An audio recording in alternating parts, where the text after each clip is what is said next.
আসসালামু আলাইকুম প্রিয় দর্শক, কেমন আছেন সকলে? আশা করি অনেক অনেক ভালো আছেন। আজকে আমি আপনাদের সঙ্গে শেয়ার করব গরম ভাতের সাথে জমিয়ে খাওয়ার মতো থরের নতুন ধরনের সুস্বাদু একটি রেসিপি, যেটা বানানো একদমই সহজ। তাহলে চলুন আর দেরি না করে শুরু করে দিই আজকের রেসিপি।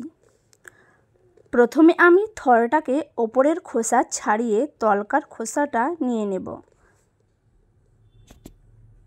এবার এটা ছোট ছোট করে পিস করে কেটে নেব।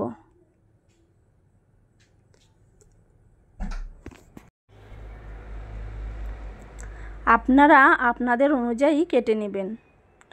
আমি ছোট ছোট করে কাটলাম, কারণ ওর ভিতরে মশলাগুলো ভালোভাবে ঢুকে যাবে আর খেতেও খুব ভালো লাগবে। এবার ছোট ছোট করে কেটে রাখা থরগুলো আমি ধুয়ে নেব।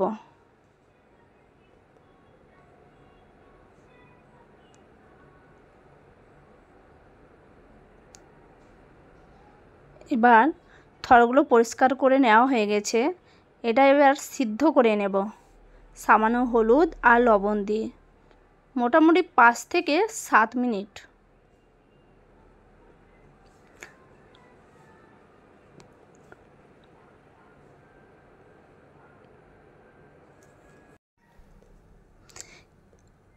এবার আমি এদিকে আলুগুলোকেও ছোট ছোট করে কেটে নেব, যেমনটা থর কেটেছিলাম সেম ওই রকমভাবেই কেটে নিতে হবে।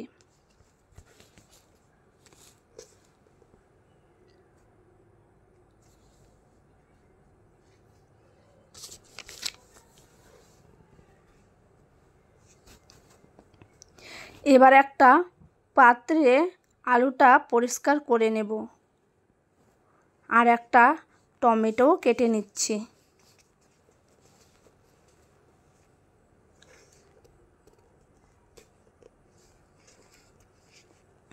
গোল গোল করে টমেটোটা কেটে নিতে হবে।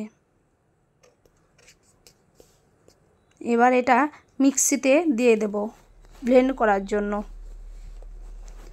আর পেঁয়াজটাও কেটে নিব ছোট ছোট করে।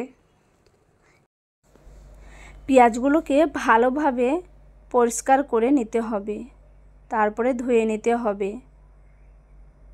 তো আমার পরিষ্কার করা হয়ে গেছে। এবার আমি ছোট ছোট করে পিস করে কেটে নেব ব্লেন্ডারে পেস্ট করার জন্য। তো এদিকে থোড় সেদ্ধ হয়ে গেছে, নামিয়ে নেব। এবার আমি থোড়টাকে ছেঁকে নিচ্ছি।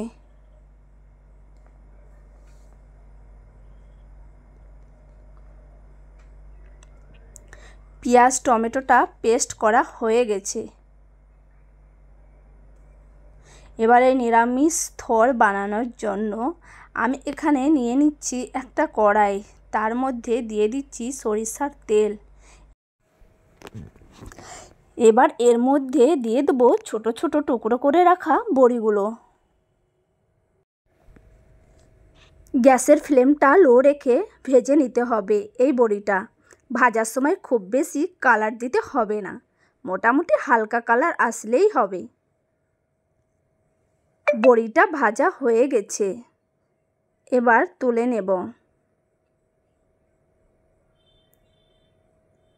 এবার এর সাথে দিয়ে দেব গোটা জিরে আর একটা শুকনো লঙ্কা এবং দুটো তেজপাতা। এবার এটাকে ভালো করে মিশে নিতে হবে প্রায় 10-15 সেকেন্ড মতো। মিশে নেওয়ার পর এর মধ্যে দিয়ে দিচ্ছি অল্প জল দিয়ে বেটে রাখা টমেটো পেঁয়াজ। এগুলোকে তেলের মধ্যে ভালো করে মিশিয়ে নিতে হবে।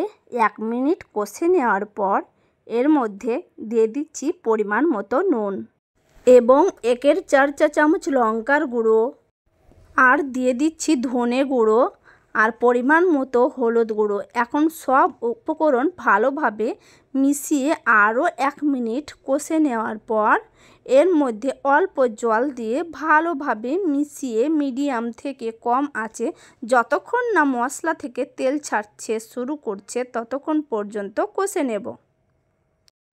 মশলা থেকে তেল ছাড়তে শুরু করে দিয়েছে। এর পর্যায়ে এর মধ্যে দিয়ে দিচ্ছি একটা মিডিয়াম সাইজের অল্প নুন ও হলুদ দিয়ে ভেজে রাখা আলু এবং অল্প নুন ও হলুদ দিয়ে চটকে রাখা থর।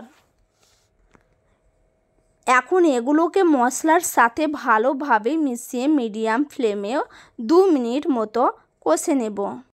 2 মিনিট কষে নেওয়ার পরে এখন এটাকে ঢাকনা দিয়ে লো ফ্লেমে রান্না হতে দেব 10 মিনিট। তবে মাঝে 2 থেকে 1 বার ঢাকনা খুলে এটাকে নেড়ে দিতে হবে যাতে নিচে পুড়ে না লেগে যায়। 10 মিনিটের পর ঢাকনা খুলে একটু নেড়ে নেওয়ার পর এর মধ্যে দিয়ে দিচ্ছি 25 গ্রাম ভেজে রাখা বড়ি আর 20 গ্রাম ভাজা চীনা বাদাম।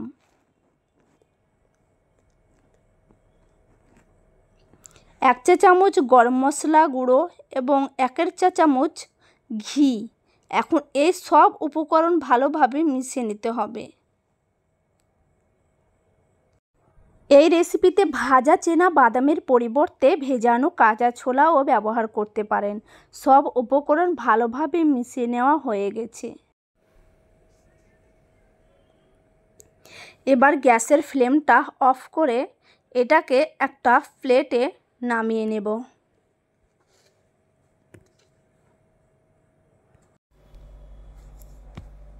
তো দেখতেই পাচ্ছেন আজকের রেসিপিটা কত সুন্দর হয়েছে। এটা রুটি বা পরোটা ভাতের সঙ্গে খেতে খুবই ভালো লাগবে। আমাদের আজকের রেসিপিটা যদি আপনাদের ভালো লেগে থাকে তো একটা লাইক করতে ভুলবেন না। আর এই ধরনের সহজ রেসিপি পেতে হলে চ্যানেলটাকে সাবস্ক্রাইব করে দেবেন। তো আজকে এখানেই শেষ করছি। পরে দেখা হচ্ছে নেক্সট কোনো ভিডিওতে। ভালো থাকবেন, সুস্থ থাকবেন।